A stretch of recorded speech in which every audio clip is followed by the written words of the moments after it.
என்னை ஆட்கொண்டவரும் நான் சேவிக்கிறவருமான ஆண்டவராகிய இயேசு கிறிஸ்துவின் நாமத்தினாலே அன்பினல் வாழ்த்துக்கள்.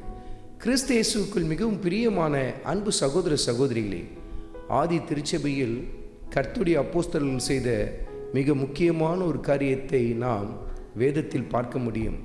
அப்போஸ்தலர் நடவடிக்கையின் புத்தகத்தில் 14வது அதிகாரத்தில் 7வது வசனத்தை குறித்து கொண்டு தியானித்து பாருங்கள். அங்கே சுவிசேஷத்தை அவர்கள் பிரசங்கம் பண்ணினார்கள் என்று சொல்லி எழுதப்பட்டிருக்கிறதை நீங்கள் பார்க்க முடியும். அவர்கள் எங்கு கடந்து போனாலும் கர்த்தருடைய சுவிசேஷத்தை சுமந்து கொண்டு போனார்கள்.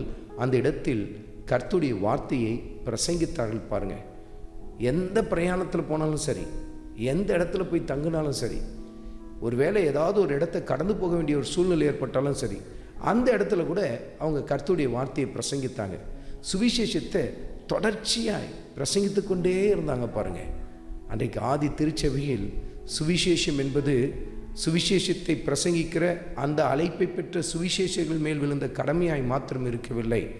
கர்த்தரால் தொடப்பட்ட ஒவ்வொருவரும் ஆண்டவர் இயேசு கிறிஸ்துவின் அன்பை தங்களுக்குள் சுமந்து கொண்டு போய் எல்லா இடத்திலும் பரவச் செய்தார்கள். பாருங்கள், இன்றைக்கும் நாம் அப்படித்தான் செய்ய வேண்டும். எங்கு போனாலும் ஆண்டவருடைய சுவிசேஷத்தை சுமந்து கொண்டு போக ஆரம்பிப்போம்.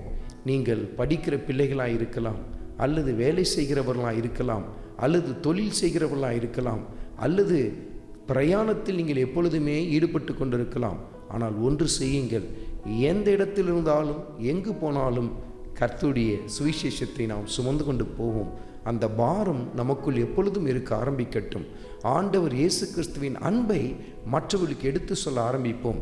எண்ணற்ற ஜனங்கள் ஆண்டவருடைய அன்பை உணராமல் எத்தனை பேர் தங்கள் உயிரை மாய்த்து கொள்ளுகிறார்கள் அல்லவா? எத்தனை பேர் கொடிதான கெட்ட பழக்க வழக்கங்களுக்கு அடிமைப்பட்டு சமாதானத்தை இழந்து சந்தோஷத்தை இழந்து நரகத்தை நோக்கி தீவிரித்து கொண்டிருக்கிறார்கள் அல்லவா? அவர்கள் மீது நாம் பாரப்பட ஆரம்பிப்போம். எங்கு போனாலும் ஆண்டவர் இயேசு கிறிஸ்துவின் அன்பை சுமந்து கொண்டு போவோம். எல்லா இடங்களிலும் அதை பரவச் செய்ய ஆரம்பிப்போம். ஆண்டவராகிய இயேசு கிறிஸ்துவின் கிருபை உங்கள் அனைவரோடும் கூட இருப்பதாக. ஆமென்.